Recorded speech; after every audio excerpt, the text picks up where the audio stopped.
ഞങ്ങളുടെ കോഴിക്കോട് സ്റ്റൈലിലൊരു വറുത്തരച്ച ചിക്കൻ കറി ഉണ്ടാക്കിയാലോ? അതിനായി ചൂടായ എണ്ണയിലേക്ക് കുറച്ച് അരിഞ്ഞു വെച്ച ചെറിയുള്ളി ഇടുക. എന്നിട്ട് നന്നായി ഒന്ന് വഴറ്റുക. അതിലേക്ക് കുറച്ച് കറിവേപ്പില ഇടുക. ശേഷം ചിരകി വെച്ച തേങ്ങ ആഡ് ചെയ്ത് കൊടുക്കാം. എന്നിട്ട് നന്നായി ഒന്ന് ഇളക്കി കൊടുക്കാം.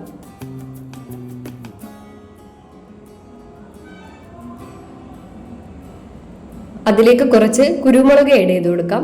എന്നിട്ട് ഈ പരുവത്തിലാവണം. അതവിടെ മാറ്റി വെച്ചതിന് ശേഷം നമുക്ക് മസാല റെഡിയാക്കാം. അതിനായി കുറച്ച് മുളക് പൊടി, മഞ്ഞൾപ്പൊടി, ഉപ്പ്, കുറച്ച് വെള്ളം, എന്നിട്ട് നന്നായി മിക്സ് ചെയ്യുക. അതിലേക്ക് നമുക്ക് നല്ല വൃത്തിയായി കഴുകി വെച്ച ചിക്കൻ ഇട്ട് കൊടുക്കാം. ശേഷം നന്നായി മിക്സ് ചെയ്ത് കുറച്ചു നേരം ഫ്രിഡ്ജിൽ വെക്കാം.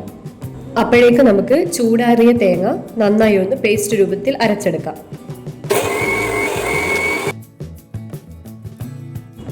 ശേഷം ചൂടായ എണ്ണയിലേക്ക് സവാള ഇട്ട് കൊടുക്കാം. കുറച്ച് ഉപ്പ്, എന്നിട്ട് നന്നായി ഇളക്കുക. അതിലേക്ക് അരിഞ്ഞു വെച്ച തക്കാളി, പച്ചമുളക് ഇട്ട് കൊടുക്കുക. നന്നായി ഇളക്കിയതിന് ശേഷം മഞ്ഞൾപ്പൊടി, മുളക് പൊടി, ആവശ്യത്തിന് മല്ലിപ്പൊടി, എന്നിട്ട് നന്നായി ഒന്ന് ഇളക്കി കൊടുക്കാം. നമ്മൾ പൊട്ടറ്റോ ആഡ് ചെയ്യാൻ മറന്നുപോയി, എന്തായാലും ഇപ്പോൾ ആഡ് ചെയ്യാം. ശേഷം നന്നായി ഒന്ന് ഇളക്കുക. ഇനി നമുക്ക് മസാല പുരട്ടി വെച്ച ചിക്കൻ പുറത്തേക്ക് എടുക്കാം. എന്നിട്ട് ഇത് നമുക്ക് ഇതിലേക്ക് ഇട്ട് കൊടുക്കാം. നന്നായി ഒന്ന് മിക്സ് ചെയ്യുക. ശേഷം ഇഞ്ചി വെളുത്തുള്ളി പേസ്റ്റ് ആഡ് ചെയ്യുക. കുറച്ച് ചിക്കൻ മസാല നന്നായി മിക്സ് ചെയ്യുക.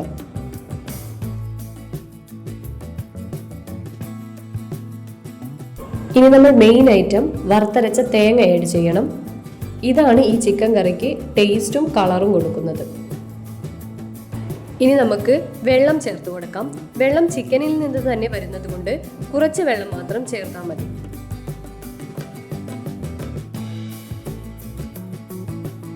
ശേഷം നമുക്ക് കുക്കർ മൂടി വയ്ക്കാം. എന്നിട്ട് 3 വിസിൽ വരെ വെയിറ്റ് ചെയ്യാം.